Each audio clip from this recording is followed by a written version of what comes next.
Has FC24 become too expensive? Is it getting out of hand? Welcome back to the channel. You might be questioning, what is the origin for this video? Danny Aaron's uploaded this week, like every single week, and it piqued my interest. I clicked immediately. How many FC points does it take in order to complete the new Zidane SBC? I had to know the breakdown. Danny combines both fodder and opening packs via FC points in order to complete this squad building challenge. And as those collaborate, both the estimation, the realization, and the mathematical equation, they get a little foggy. There's some complications. My wordplay is coming in so spicy tonight. If you didn't see Danny's video, he ended up spending 79,250 FC points. Earlier this year, we uploaded a video talking about price points and calculations, a formula, if you will. I'm an analytical individual. If you can appreciate that,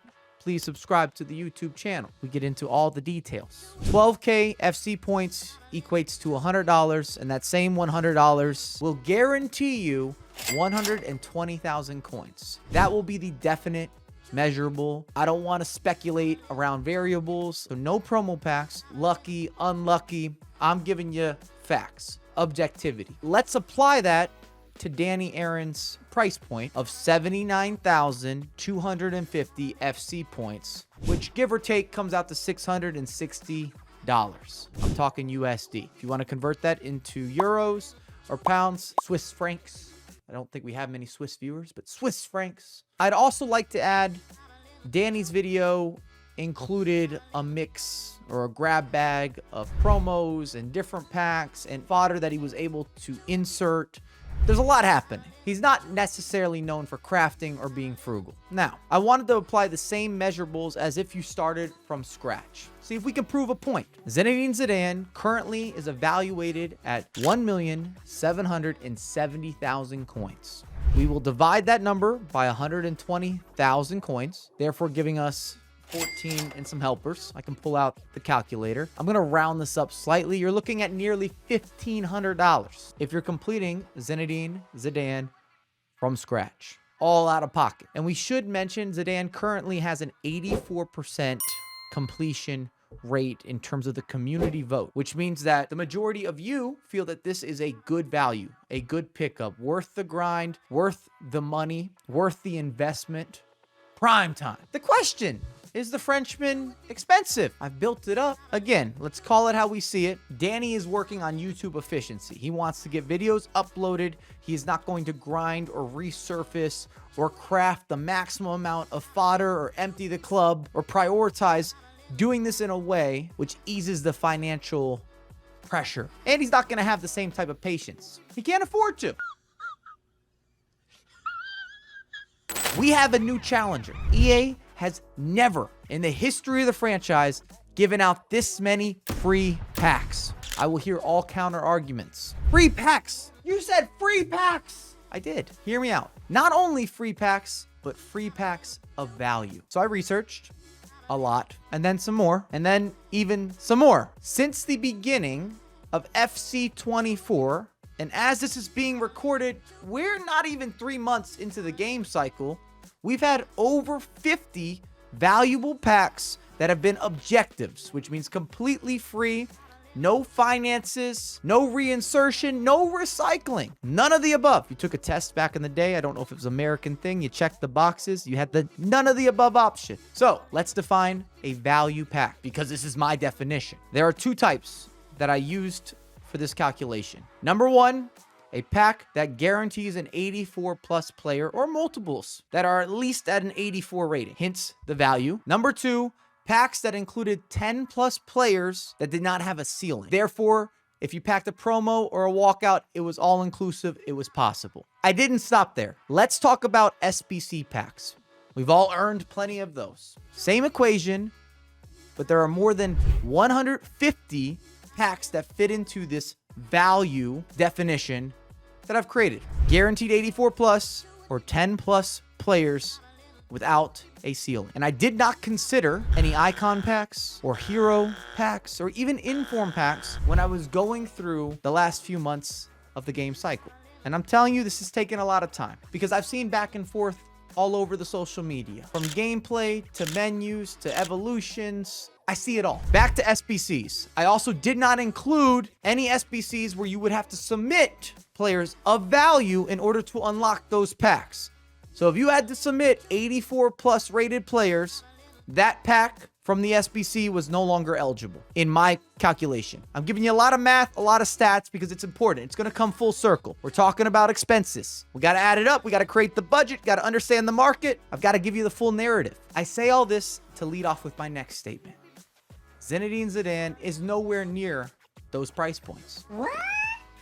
And EA made him available for 8 weeks, 2 months. Plenty of time and a key moment throughout the game cycle where you could rinse or grind and create fodder opportunities without that large of a time commitment, and even quicker if you get some fortunate pack luck or you're speeding through objectives. I would say for most of us, if we make Zinedine Zidane, who I'm using as the point of measure, a priority, even by mid-January, he would be attainable without financial investment. In theory, assuming that you have some time off for the holidays. I'm far from finished. I'm nowhere near done. I have 3 major questions. Number 1, is this the first year that you can attain meta players without playing the weekend league, without competing with FUT champs, which if we date back to FIFA 17, FIFA 18, it was the central way to earn coins. Therefore, we were even more critical of the gameplay. It was our introduction to competitive, to esports. And I will insert a trader exception if you are spending the majority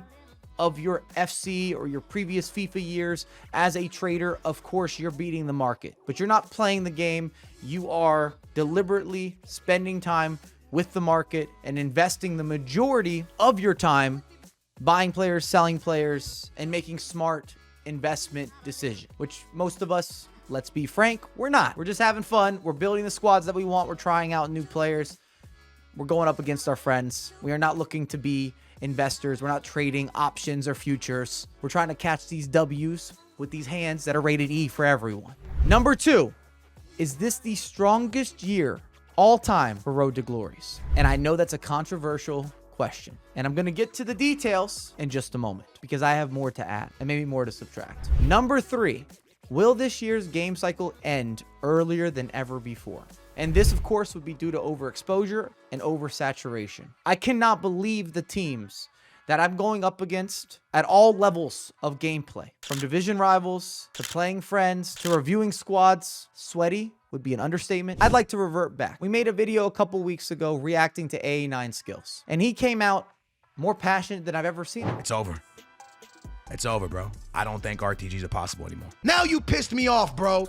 Now you fully pissed me off, man. I've been working for these damn cards, man. That full video will be linked down below, but let me summarize. We talked about Road to Glories, and Skill's concern was that they would never be the same, that they were actually ruined because players at the highest level would not be attainable if you were not spending money. I then made a slight counter argument saying that this has been the easiest year to attain high-rated players for more of a casual or an intermediate player, or someone who was not gifted and talented at the game, or did not have the same amount of time as a YouTuber, a live streamer, some sort of creator. But I agreed with Skills when we're talking about R9, Ruud Gullit, Johan Cruyff, the best of the best, the most expensive, the highest rated, the rare gems, the endgame Pokemon player pool. And I think I'm going to have another change of heart. And the irony, Skills might have been right about Road to Glories being damaged and never being the same, but not because you can't attain the best players in the game. And by no means do I expect to see R9 just handed out, but I know what I'm witnessing in terms of gameplay, the squads that I'm going up against, and I made a new account. I just wanted to test it out. Division 10, I don't see a regular gold. Division 8, same story. Division 5, nothing has shifted. These are not the gameplay elites. These are not people that are grinding the game. These are not people that are showing out, getting big results over the weekend league. I highly doubt they're professional traders. Has FC 24 gotten too expensive? I actually believe the title's swinging in the other direction. If anything, look at your squad. Who's your best player? Who have you packed? What promo were you provided? How many players do you have that are over a 90 rated? What's your untradeable stock look like? I'll just show you an example. This is far from an impressive team, but for less than 3 months into the ecosystem and no money, I've already missed 3 or 4 weekend leagues. And I've had a couple 11 wins that I'm out of their weekends as well, if you've been following the Twitch stream. This entire starting 11 is untradeable, and so is every single player on the bench. And I have not had fantastic pack luck. And this team, if I were to go into the weekend league without making upgrades, I will be outmatched in every single game. I repeat, I have never witnessed such meta squads this early on in any previous installment. The concern I have now, will this game survive till the summer?